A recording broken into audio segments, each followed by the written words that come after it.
তো ভাইয়েরা, এবারে আমরা তোমাদের গণিত বইয়ের 15 নম্বর প্রশ্নটা সলভ করব এই চ্যাপ্টারের উপর। তো দেখো 15 নম্বর প্রশ্নটায় কি বলছে, একটা ঘরের মেঝে কার্পেট দিয়ে ঢাকতে মোট 7,200 টাকা খরচ হয়।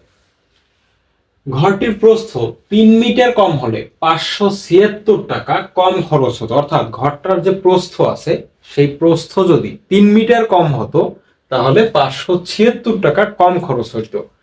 ঘরটির প্রস্থ নির্ণয় করতে বলছে। ঠিক আছে ভাইয়া, দেখো আমি এটা কিভাবে করি তোমরা একটু লক্ষ্য করো। তো এই যেটা ক্লু দেওয়া আছে না, যে 3 মিটার যদি প্রস্থটা কম হইতো তাহলে 576 টাকা কম খরচ হতো। তার মানে ওই 3 মিটারের জন্য খরচ হয় 576 টাকা। তাহলে কি লিখতে পারি আমরা, 3 মিটারে খরচ হয় 576 টাকা।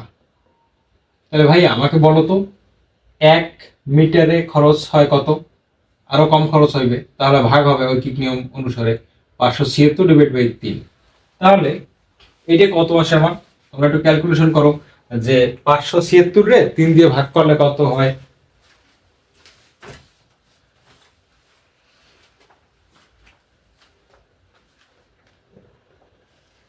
এটা আসে ভাই 192 টাকা। ঠিক আছে, 1 মিটারের জন্য কত আসে ভাই, 192 টাকা। তাহলে ভাইয়া ঘরটির প্রস্থ চাইছে, তাহলে 1 মিটারে খরচ হয় 192 টাকা। ঠিক আছে, অর্থাৎ 192 টাকা খরচ হয় 1 মিটারে।